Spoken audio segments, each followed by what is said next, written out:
Welcome to the channel. Another bedtime story. About her. She was tall. Thin. Wrong. As if her arms were too long. And she stood there, staring right through the window. No face. No eyes. Who is she? Listen to the story about this. On the edge of the forest, not far from the tiny village of Gemseg in the province of New Brunswick, lived an elderly couple, Thomas and Mary Semi. They lived in seclusion. Their old two-story house stood a couple of kilometers away from Gemseg, a tiny settlement deep in the backwoods of New Brunswick. Around them, there was only forest. A dark, damp mass of spruce and maple trees stretching beyond the horizon. The house had been built by Thomas's grandfather, and according to local lore, it stood on the site of an old Mi'kmaq trail once used by shamans. The forest there was different. Not just trees, but a living wall. It was never truly quiet. Always some noise. The rustle of leaves, the crackling sound as if someone was walking, and winds that blew with their own strange logic, independent of the weather. They had lived there for more than 40 years. Imagine that. So many years in peace. Nothing strange until one unusual night. It all began in autumn. Thomas often said something had changed in the forest. Little by little, everything seemed different. For example, the birds went silent. And the fox, who used to come into their backyard, disappeared. But the real horror came later, one night. Thomas and Mary were not afraid. They had spent almost 40 years in that house. They knew every creak in the boards, every bird by the window. But everything changed in the fall of 2022. At first, small things. Sounds like footsteps behind the house. A couple of missing objects, a bowl, some laundry from the yard. Then came the voices. At first, Mary thought it was just the wind. But one night she woke up to a clearly spoken Mary. She sat up in bed. Thomas was asleep. Outside, it was dark. No moon, no stars. Only the trees swaying in the wind. "Did you hear that?" she asked her husband in the morning. "Hear what?" Thomas replied. "Someone was calling me. Like my voice, but not me. Do you understand?" Thomas shrugged. "You were dreaming. The winds are always strange here in autumn." But that very night, he himself woke up to the same thing. A voice called from beyond the window, "To'om, come." Within a few days, the voice grew louder. Clearer. More personal. It began repeating almost every night. Sometimes it even echoed their own conversations. One night, Mary got up for a drink of water and heard, from behind the door to the porch, Thomas's voice, "Don't be afraid. Open up. It's me." But she knew he was asleep upstairs. She gathered courage, went to the window, and saw a figure. Tall. Thin. Standing with its back to her, just a meter from the house. Mary even noticed it was wearing Thomas's old checkered jacket, but its body was too long, its legs thin like branches, and its joints moved in unnatural ways. Too sharp, too jerky. Mary screamed. Thomas rushed down, but by the door, nothing. Only its stretched footprints in the mud, as if someone had walked by dragging impossibly long feet. They went to the local church. Pastor Jacob wasn't surprised. He only frowned and said, "Yes, living near a forest that is much older than us, one can hear many voices from it. But if it has begun to imitate your own voices, then it is already close." Who did the priest mean? He advised them to leave, at least for a while. But they decided to stay. It was their home, their familiar place. They changed the locks, shut the shutters. But fear had already settled inside the house. Worrying thoughts crept into their minds. They even still went into the forest now and then, for herbs, or dry wood. On the 8th day, Thomas went into the woods. He said he could hear the voice of his late father. That the old man was calling him, just as he used to in childhood. Despite Mary's pleas, Thomas went. He never came back. The police searched for 3 days. They only found tracks leading deeper into the forest, toward the old quarry, and then vanishing among fallen trees. You must never listen to the voices, never follow their call. It brings no good. Mary was left alone. And then the voice began calling her. But Mary was bound to the house, she loved it, loved her yard. At night, the house became impossible to sleep in. Voices came from all directions. Sometimes they repeated Mary's own thoughts. Sometimes they sang fragments of old songs her mother used to sing. The figure now came right up to the porch. It didn't break down the door, didn't knock, it just stood there, motionless for hours, calling. "Mary, come. Thomas is here. We're waiting." One night, she even heard footsteps inside the house. Someone seemed to be walking in the attic. Mary gripped an old hunting knife and climbed upstairs. The steps stopped. But in the corner of the attic, she found a doll, made of twigs and cloth. On its face was sewn a piece of her nightgown.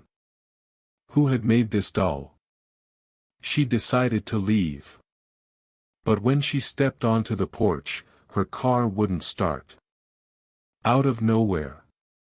Only the headlights flashed once, and went out. The car had always worked before. And then Mary heard a voice right behind her, "You won't leave. You're already part of it." She turned and saw herself. Imagine that. Standing in front of her was an exact copy of Mary. Only the eyes were empty. Black. Without whites. The face was dead. And it smiled. Mary fainted. When she was found 2 days later, she was sitting inside the house. She wasn't eating. Wasn't speaking. She only whispered, "I don't know which one of us stayed behind." She had to leave. The townsfolk were divided. Some turned away from Mary, believing her to be a liar or madwoman. Others began praying, burning incense by their homes, recalling ancient Mi'kmaq legends about forest spirits that stole people, taking the shape of loved ones. Mary moved in with her niece. The house has stood empty ever since. But locals say that at night, if you stand by the forest, you can still hear someone calling. And sometimes, 2 women identical, like twins, step onto the porch and stare into the woods. Maybe the house isn't truly empty. The forest in New Brunswick is old. Older than the towns. Older than the roads. It remembers those who lived before us. And sometimes it calls. How does it choose whom to call? And if you ever hear your own voice in the dark, don't answer. It's not you. The old-timers of Gemseg and nearby villages, like Morden or Gemseg, weren't surprised. They had heard such stories before, though people don't speak of them aloud. Many recalled what their grandfathers used to say, better not to build in those woods.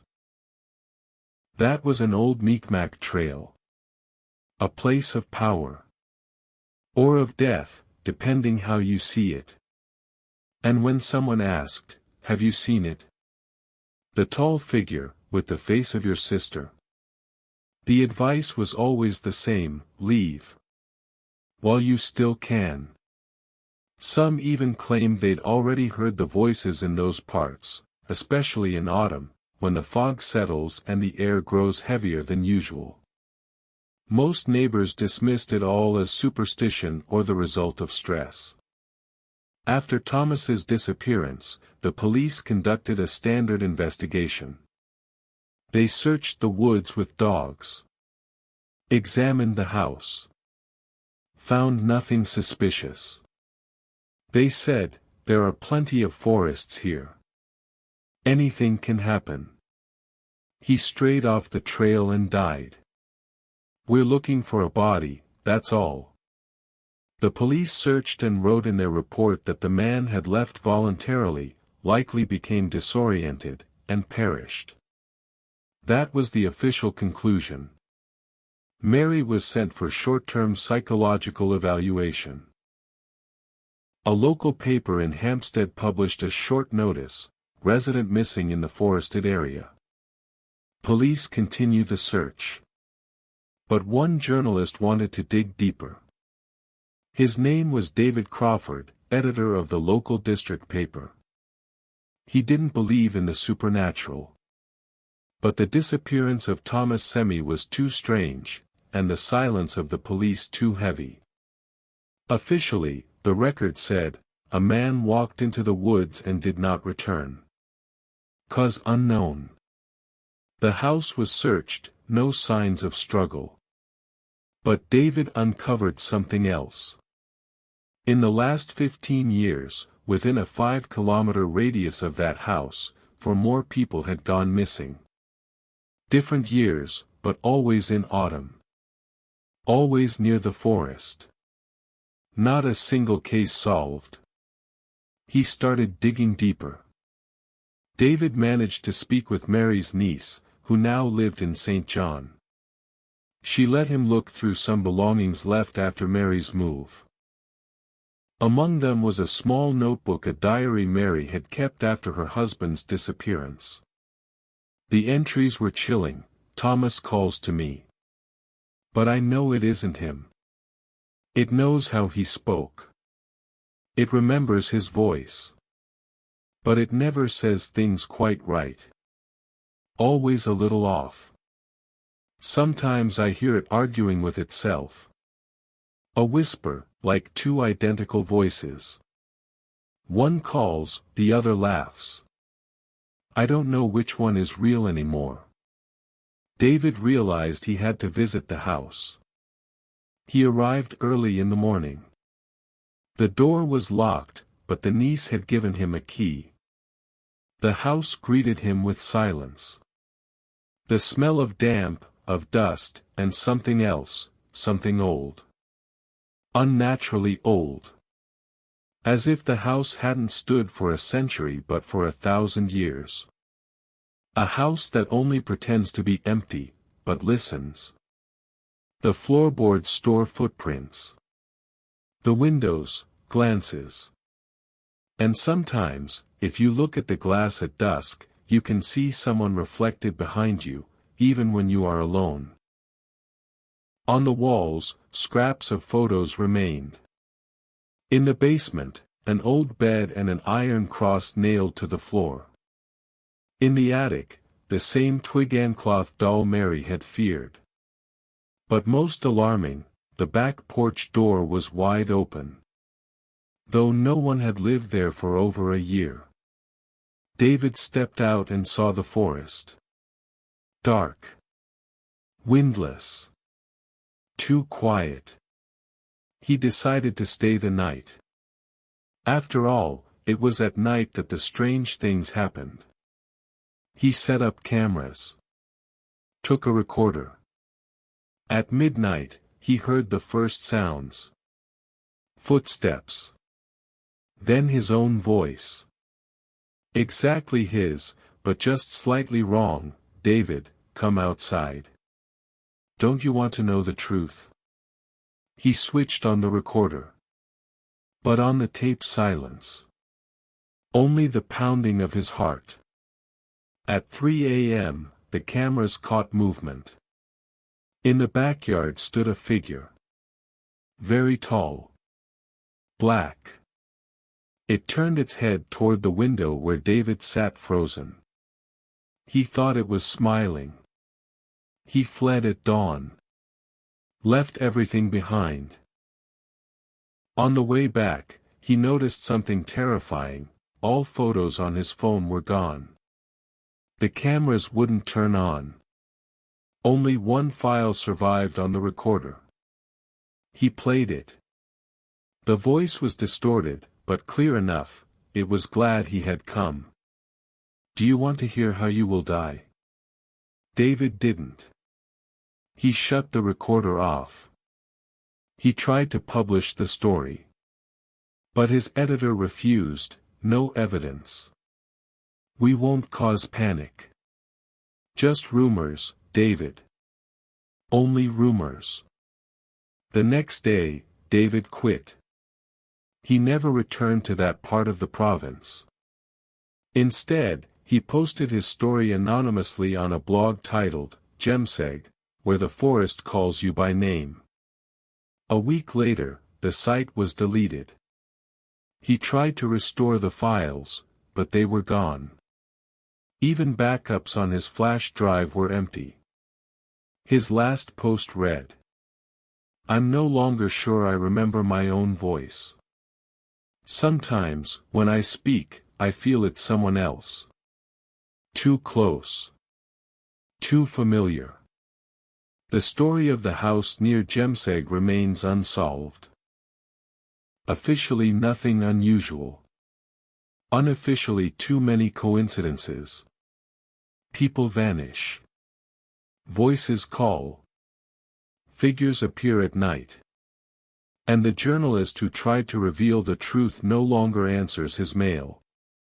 Locals say they don't believe in such things. But no one builds near that forest anymore. More and more people heard about the voices. Someone posted a photo of the empty house, claiming the forest whispered. Youth started coming there, curious to test it. One boy disappeared for several hours. They found him sitting on the edge of the woods, silent. He said only one thing, "It was my mother. I saw her. But she's dead. I know it was her. I'm sure." Over time, the story grew into legend. Locals stopped entering that part of the woods. Even loggers avoided it. The forest hides not only bodies, but paths. With each step, the trail beneath your feet grows softer, as if the earth remembers you, and tastes you. And if you try to turn back, you may find there is no way back. Only deeper in. Now they call it the calling forest. And they say, if you stand alone at the tree line, and you hear your name, especially in the voice of someone you know, leave at once. Don't look. Don't follow. Don't go.